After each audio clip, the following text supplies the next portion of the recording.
ভালোবেসে ঠকে গেছো, কিন্তু মনে রেখো, ঠকে যাওয়াটা তোমার দুর্বলতা নয়। তুমি ঠকেছো কারণ তুমি সত্যিকারের ভালোবেসেছিলে। তুমি বিশ্বাস করেছিলে, সময় দিয়েছিলে, নিজের থেকেও বেশি গুরুত্ব দিয়েছিলে একজন মানুষকে। এই দুনিয়ায় সবাই সেটা পারে না। যে ছেড়ে গেছে সে তোমার ভালোবাসার যোগ্য ছিল না। আর যে কষ্ট তুমি পেয়েছো সেটা তোমার ভবিষ্যৎটা শক্ত করবে। আজ চোখে জল, বুকে ভার, কিন্তু এই কষ্টই একদিন তোমাকে এমন মানুষ বানাবে যাকে আর কেউ সহজে ভাঙতে পারবে না। তাই ভিডিওটা স্কিপ না করে সম্পূর্ণ শেষ পর্যন্ত দেখতে থাকুন। আর চ্যানেলটিতে নতুন হলে অবশ্যই সাবস্ক্রাইব করে পাশে থাকবেন। লাইক, কমেন্ট, শেয়ার করতে ভুলবেন না। আমি আছি সৌরভ। আজকের ভিডিওটা খুবই গুরুত্বপূর্ণ, তাই স্কিপ না করে শেষ পর্যন্ত দেখতে থাকুন।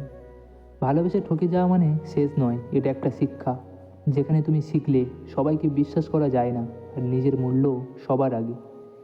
একদিন তুমি আবার হাসবে, কিন্তু এবার কাউকে হারানোর ভয়ে নয়, নিজেকে পাওয়ার আনন্দ। ভেঙে পড়ো না, কারণ যে ভালোবাসতে পারে সে আবার উঠে দাঁড়াতেও জানে। ভালোবেসে ঠকে গেছো, এই কথাটা বলতে সহজ, কিন্তু এর ভিতরে যে কত রাতের কান্না লুকিয়ে থাকে সেটা কেউ জানে না। কত না বলা কথা, কত অসম্পূর্ণ স্বপ্ন, সেটা শুধু যে ঠকেছে সেই জানে। তুমি তো তার সাথে খেলতে যাওনি, তার সাথে সময় কাটাতে যাওনি। তুমি গিয়েছিলে মন দিয়ে নিজেকে উজাড় করে তাকে ভালো রাখতে। তুমি ভেবেছিলে এই মানুষটা থাকবে, এই মানুষটাই তোমার জীবনের শেষ।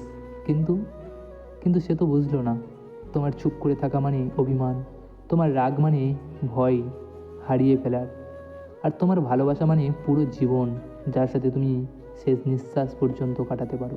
তুমি বারবার নিজেকে বদলালে, তার সুবিধার জন্য, তার মনের মতো হওয়ার জন্য, তার খুশির জন্য, তার সাথে সারা জীবন থাকার জন্য। নিজের ইচ্ছেগুলোকে চুপ করিয়ে দিলে, নিজের কষ্টগুলোকে হাসির আড়ালে লুকিয়ে রাখলে। আর সে সে শুধু নিল, সময় নিল, অনুভূতি নিল, ভরসা নিল, কিন্তু দায়িত্বটা নিল না তোমার সাথে থাকার। তোমাকে ছেড়ে যাওয়ার সময় সে একবারও ভাবেনি যে আমি ছেড়ে গেলে এই মানুষটা রাতে ঘুমাতে পারবে তো, এই মানুষটা আর কাউকে বিশ্বাস করতে পারবে তো, এই মানুষটা নিজের দোষ খুঁজতে খুঁজতে নিজেকেই হারিয়ে ফেলবে না তো।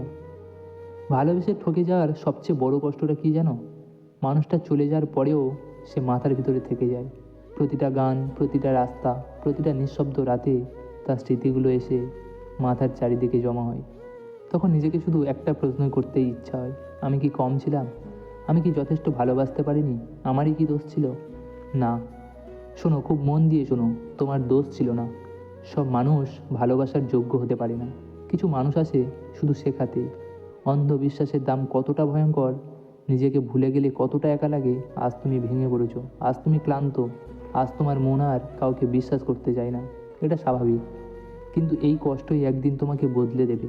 তুমি আর কাউকে সহজে সব দিয়ে দেবে না। তুমি শিখে যাবে ভালোবাসা মানে আত্মত্যাগ নয়, ভালোবাসা মানে সম্মান। একদিন এমন একটা সময় আসবে যেদিন তুমি বুঝবে যে চলে গেছে সে তোমার জীবনের ক্ষতি নয়, সে ছিল তোমার শিক্ষা। কারণ সে থাকলে তুমি আরও নিজেকে হারাতে, আর এখন এই ভাঙনের ভিতর দিয়েই তুমি আবার নিজেকে খুঁজে পাচ্ছ। হ্যাঁ, তুমি ভালোবেসে ঠকে গেছো, কিন্তু তুমি শেষ হয়ে যাওনি। তুমি এখনও সেই মানুষ যে মন দিয়ে ভালোবাসতে জানে। আর এই ক্ষমতা সবচেয়ে দামি জিনিস। আজ কষ্টকে বুকে ধরো, কিন্তু কষ্টের কাছে হার মেনো না। কারণ যে মানুষটা এতটা ভালোবাসতে পারে সে আবার উঠে দাঁড়াতেও জানে। আর এবার তুমি আরও শক্ত হয়ে নিজেকে গড়ে তোলো, আর তুমি পারবেই, এটা আমার বিশ্বাস।